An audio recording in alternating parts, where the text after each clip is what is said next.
Bonjour à tous, aujourd'hui un nouvel épisode de 5 théories sur les légendaires de Pokémon. Allez, let's go!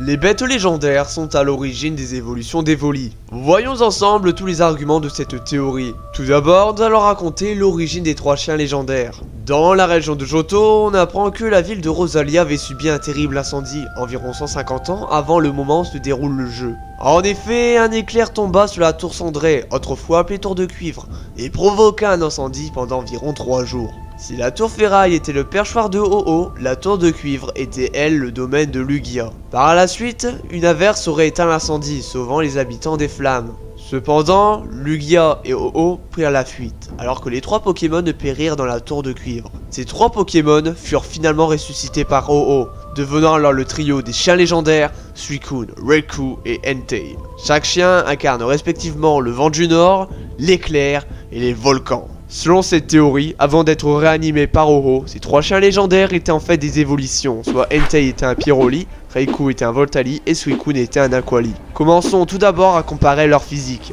Les 2 Pokémon possèdent toujours la même couleur dominante, soit le jaune, le rouge marron et le bleu. Ensuite, ils ont tous le même type, soit eau, feu et électrique.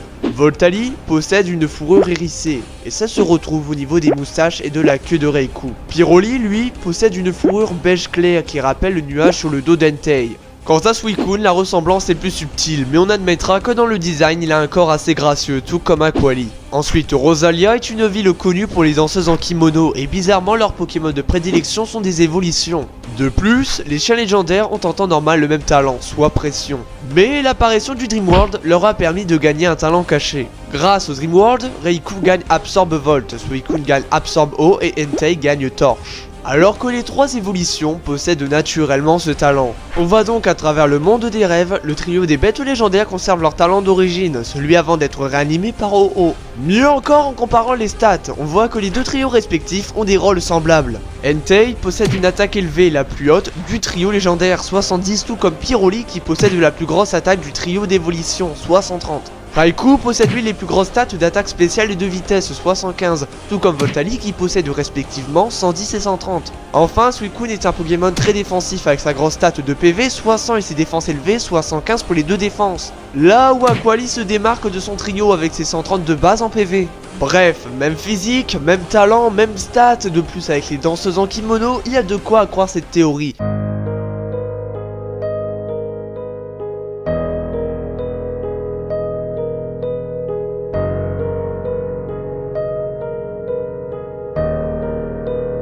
Selon cette théorie, Kabutops, Pokémon préhistorique, serait Genesect après des modifications faites sur lui par la Team Plasma. Tout d'abord, ils ont tous les 2 la même posture, également la même forme du crâne. Et ouais, à part ça, ils ne se ressemblent pas du tout. Genesect est violet alors que Kabutops est marron. Cependant, vous avez oublié un détail important, c'est que le Pokémon a été modifié par la Team Plasma, la couleur violette serait peut-être une armure. Parlons de la taille maintenant. Genesect mesure 1m50 et Kabutops mesure 1m30. On peut dire que la théorie est foutue d'avance. Et ben non, en analysant les 2 Pokémon, on peut expliquer cette différence de taille. Lorsqu'on supprime son canon, la taille est semblable. En vérifiant les 2 sprites, cette théorie semble crédible. Le canon est une modification apportée par la Team Plasma, alors c'est tout à fait cohérent. Ensuite, le comportement de nos 2 sujets, normalement même après modification physique, devrait être le même. Dans les jeux, ils ont la même gestuelle sur les sprites, un bras balance après l'autre tout en fléchissant les genoux. De plus, ces 2 Pokémon ont quasiment le même cri. Genesect semble avoir un cri plus électronique.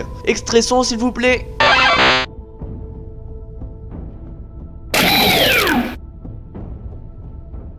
En plus, dans le Pokédex de Kabuto, dans Pokémon Diamant, Perle et Platine, il est dit « On pense qu'il peuplait les plages il y a 300 millions d'années. Il est protégé par une coquille robuste. » Et dans le Pokédex de Genesect dans Pokémon Noir, il est dit « Il y a 300 millions d'années, il était craint comme l'ultime prédateur. Il a été modifié par la Team Plasma. » Bizarrement, la date est la même. Il est dit que Genesect était un ancien grand prédateur, comme Kabutops. Mais il y a quelque chose qui ne tourne pas rond avec cette théorie, c'est le type. Le type de Kabutops est eau et roche alors que Genesect est de type insecte et acier. Certains pensent qu'un sécateur sera un Kabutops fossilisé et dans cette théorie ça pourrait expliquer le type insecte. Mais il y a peu de preuves, on va les dire rapidement. Tout d'abord, physiquement, La seule et unique particularité commune est les deux bras en forme de faux. Après ça, nous n'avons pas d'explication, et ça c'est bien dommage.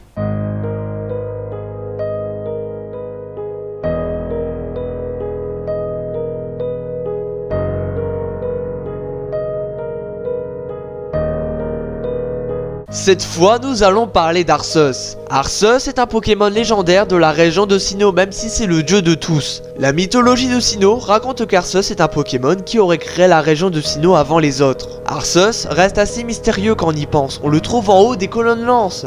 On nous dit dans le Pokédex qu'il a créé le monde, qu'il existait déjà avant la formation de l'univers et qu'il est apparu sous la forme d'œuf, et que ce dernier a éclos dans le néant d'après la mythologie de Sinnoh. Dans cette théorie, nous allons connaître le lieu de sa naissance. Où l'œuf aurait-il éclos? Nous avons deux théories pour l'éventuel lieu de sa naissance. Théorie numéro 1, Arceus est né dans la salle originelle. La salle originelle est la plateforme qui apparaît au-dessus des colonnes lance en ayant obtenu la flûte azur. Et bizarrement, nous ne connaissons pas grand chose sur cette salle, nous savons uniquement qu'il y a Arceus dans la salle originelle. Peut-être est-il resté ici depuis sa naissance, surveillant Sinnoh ainsi que toutes les régions. Et c'est tout, et oui, il n'y a que ça comme preuve. Après, cette salle se nomme la salle originelle, et dans originelle, il y a justement origine, ce qui montre l'origine du monde. Bref, passons à la seconde théorie qui est beaucoup mieux. Théorie numéro 2, Arceus est né dans la chambre au néant. La chambre au néant se trouve quant à elle à Kalos sur la route 22. La particularité de cette grotte est qu'elle est vide, sans signe de vie. Il n'y a pas d'humains et il n'y a pas de Pokémon. Depuis la carte, on nous décrit cet endroit comme un vide mystérieux où rien n'est censé pouvoir exister. Et dans le Pokédex de Arceus, il est dit « Son œuf a éclos dans le néant ». Et justement là, c'est la chambre au néant, ce n'est pas une simple coïncidence. De plus, rappelons la réelle définition de néant. Le non-être, le fait de ne pas être ou de ne plus être.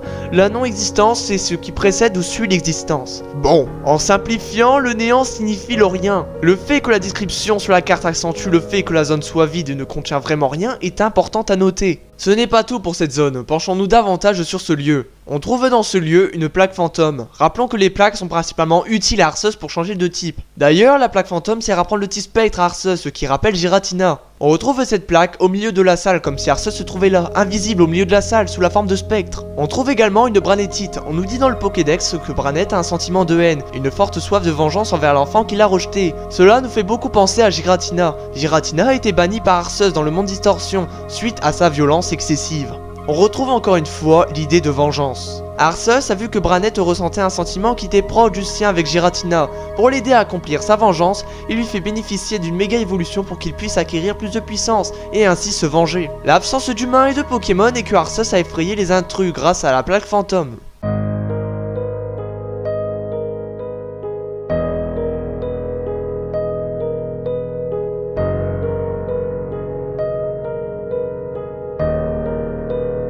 Cette théorie a vu le jour grâce à l'épisode 2 de Pokémon, où on voit une tablette avec les 3 autres Pokémon légendaires, Sulfura, Elector et Articodin. De plus, en bas à droite, on voit Arcanin. Mais ce n'est pas un Pokémon légendaire, pourquoi est-il représenté dans cette gravure? Et ben justement, selon cette théorie, Arcanin serait un ancien légendaire. Pourtant, il a le potentiel d'être un légendaire, il est très charismatique, il est également fortement apprécié par la communauté. Pourtant, certains pensent que cette tablette était une erreur des dessinateurs, ou tout simplement qu'on a mal compris l'aspect du tableau. Pourtant, dans le Pokédex, nous avons beaucoup de renseignements. Dans Pokémon Jaune, il est dit « Un Pokémon légendaire en Chine, il est admiré pour la grâce et la beauté de sa course. » De plus, dans Pokémon Or, il est dit « Ce Pokémon légendaire est magnifique. Son aura magique et sa crinière sont adorés en Chine. » Dans Pokémon Earth Gold et Soul Silver, il est dit « Ce Pokémon légendaire en Chine a une crinière si somptueuse qu'il est vénéré par certains. » Il faut l'admettre, le Pokédex nous dit ouvertement qu'Arcanin est un Pokémon légendaire. De plus, sur le Pokédex de X, il est dit un Pokémon très recherché pour sa grâce légendaire, il court avec tellement d'agilité qu'on dirait qu'il vole. Dans le Pokédex de Soleil, il est dit ce Pokémon apparaît dans de vieux contes d'Extrême-Orient, aussi beau que majestueux, sa puissance est légendaire. En plus, Arcanin vient de Arcane, qui peut être mis en rapport avec son côté légendaire, et de Canin. De plus, ses caractéristiques de base sont très proches de Articodin, de Elector et de Sulfura. Mais pourquoi n'est-il pas un légendaire alors ? Bah, l'excuse de la reproduction est assez faible car certains Pokémon peuvent se reproduire. Mais c'est peut-être une raison qui n'est pas réellement fondée, c'est peut-être un Pokémon évolué. Et justement les légendaires sont la plupart du temps des Pokémon de base. Encore une fois, une excuse qui ne tient pas la route.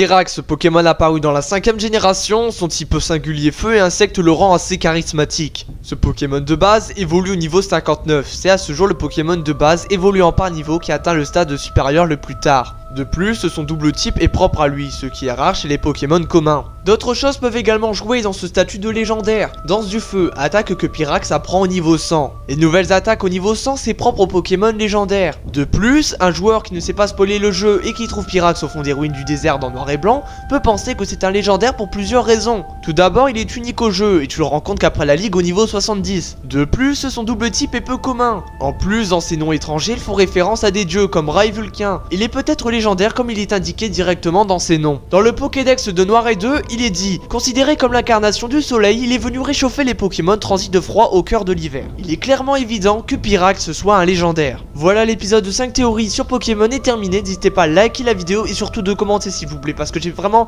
besoin de connaître votre avis, car j'ai essayé de trouver de nouvelles théories, car j'ai remarqué que sur le dernier épisode globalement vous connaissiez toutes les théories. Donc là j'ai essayé d'innover en cherchant des théories qui sont peut-être peu connues. Donc s'il vous plaît, dites-le moi, car j'ai vraiment besoin de savoir si je dois intensifier mes recherches. De plus, il y aura un prochain live, normalement le 29 décembre. Peut-être un spécial raid, de toute façon je verrai. Dans tous les cas, je vous kiffe à mort. Allez, ciao ciao, bye bye.